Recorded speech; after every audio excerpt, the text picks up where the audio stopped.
विकसित भारत की लक्ष्य को प्राप्ति करने के लिए इस बार की बजट में माननीय प्रधानमंत्री जी की दूरदृष्टि और वित्त मंत्री निर्मला सीतारमण जी की कुशल प्रबंधन प्रतिफलित हो रहा है, रिफ्लेक्ट हो रहा है।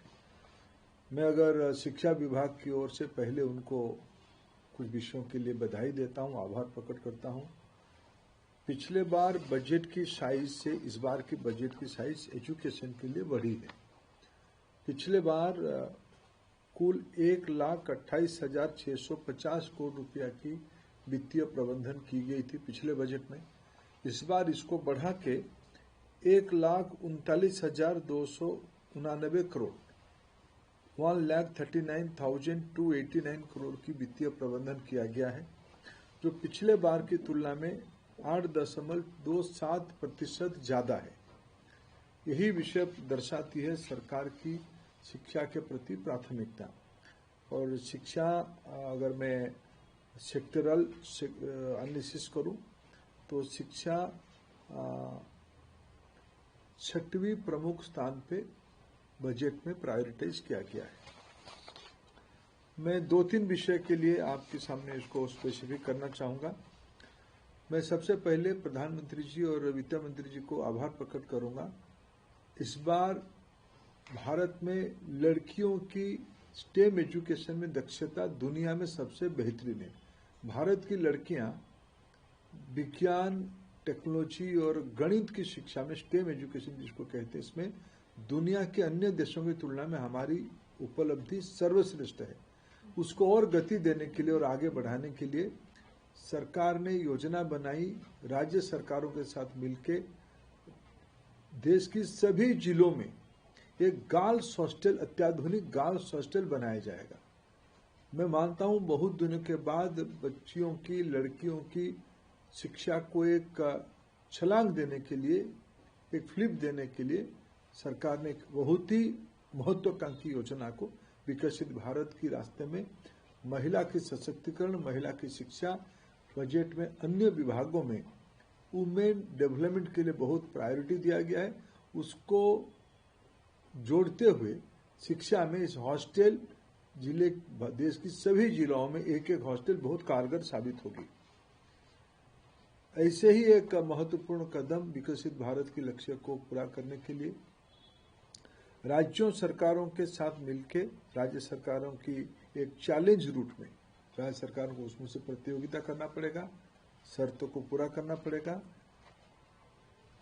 5 यूनिवर्सिटी टाउनशिप बनाए जाएंगे, माने इसमें से अनेकों यूनिवर्सिटी आएंगे।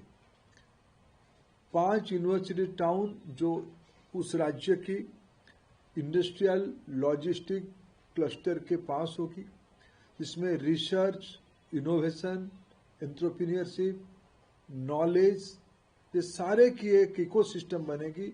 ये दुनिया की अर्थनीति में प्रमाणित तथ्य है। अर्थनीति को बड़ा करना है तो उसको एक नॉलेज पॉइंट के साथ जोड़ना पड़ेगा। भारत की अर्थनीति नॉलेज बेस्ड इकोनॉमी की ओर बढ़ रही है। ये 5 यूनिवर्सिटी टाउनशिप, इसकी सहयोगिता राज्य सरकार के साथ मिलकर किया जाएगा।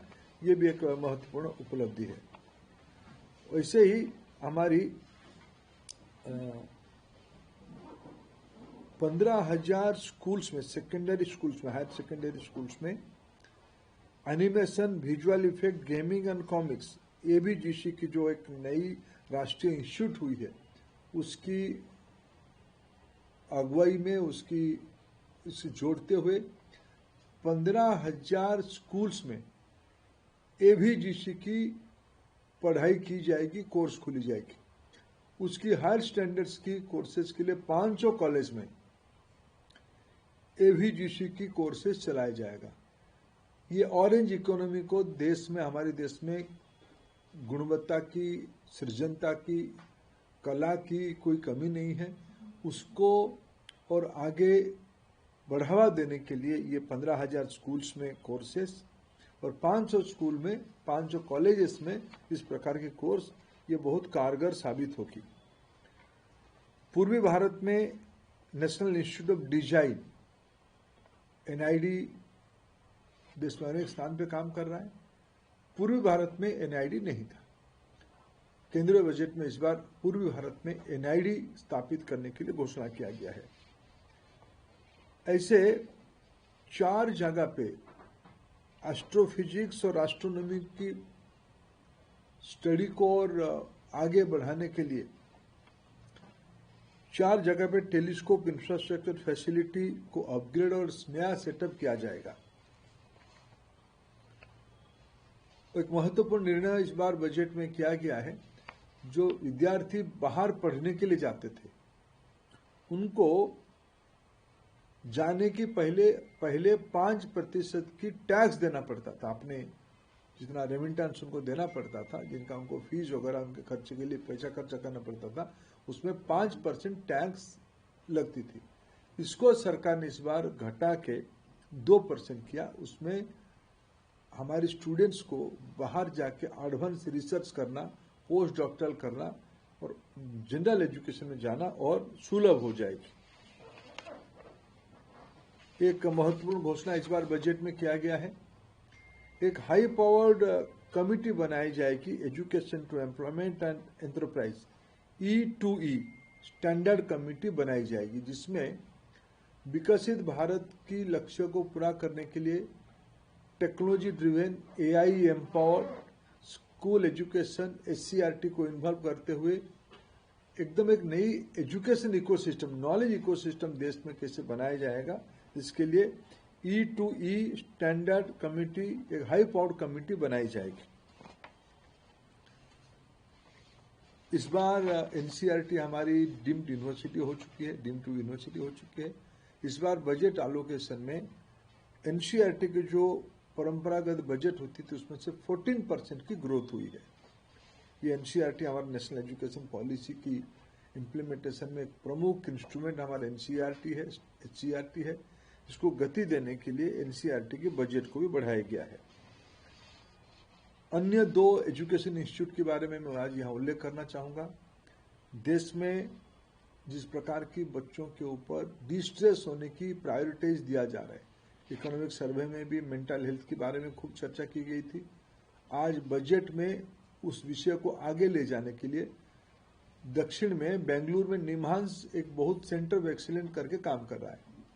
देश में दूसरी निम्हांस बनाने के लिए भी बजट में अनाउंस किया गया है। मैं मानता हूं बच्चों के लिए, मेंटल हेल्थ के लिए उस प्रकार के advance research centre of excellence बहुत कारगर साबित होगी। ऐसे और 2 संस्था के बारे में उल्लेख किया गया। नाइपर देश में फार्मास्यूटिकल इंडस्ट्री को बढ़ावा देने के लिए, एंटरप्रेन्योरशिप को बढ़ावा देने के लिए, रिसर्च को बढ़ावा देने के लिए जो अभी की 7 नाइपर है उसको अब अच्छा किया जाएगा। उसके अलावा 3 नाइपर और खोला जाएगा। इसमें देश में 10 नाइपर हो जाएंगे। ये भी एजुकेशन सेक्टर में एक बहुत बड़ी उपलब्धि होगी। हमारे देश में टूरिज्म को बढ़ावा दिया जा रहा है। टूरिज्म पे पहले हमारे देश में IIHM संस्था दायित्व में है। Indian institute of hotel management अनेक राज्यों में सरकार की ओर से काम कर रहा है। अच्छे कैपेसिटी बिल्डिंग हो रहा है। इसको थोड़ा अपस्केलिंग करते हुए सरकार ने इस बार बजट में निर्णय किया है। National institute of hospitality, national institute of hospitality खोली जाएगी, उसको अपग्रेड किया जाएगा। इसकी मानक और बढ़ेगी, उसकी कोलैबोरेशन भी बढ़ेगी। ये सब निर्णय भारत की नॉलेज बेस्ड इकोनॉमी को बढ़ाने के लिए कारगर साबित होगी, बहुत बड़ी उपलब्धि होगी। मैं एक विषय और उल्लेख करना चाहूँगा।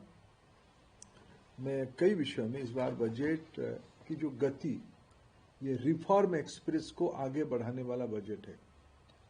हमारी जिस प्रकार की एस्पिरेशनल सोसाइटी बन चुकी है, जिस सोसाइटी में 25 करोड़ लोग 10 साल की अवधि में दारिद्र्य सीमा रेखा से बाहर आके नई ऊंचाई की ओर जाने की प्रयास और प्रवास शुरू कर चुके, उस समय में इस प्रकार के बजट में मैं एक ही अगर उदाहरण दूं, हमारे कैपिटल एक्सपेंडिचर जिसमें हमारी इंफ्रास्ट्रक्चर बनते हैं, रेल, रोड, एयरपोर्ट, बड़े बड़े प्रोजेक्ट्स, उसमें सरकार की फंडिंग बढ़ी है। सरकार की फंडिंग 12.2 लाख करोड़ रुपया 26-27 आर्थिक वर्ष में होगी। पहले ये 11 लाख करोड़ रुपया होता था। ये भी पिछले दिनों में से भारत में से हाईएस्ट एवर कैपिटल एक्सपेंडिचर की योजना बनी थी।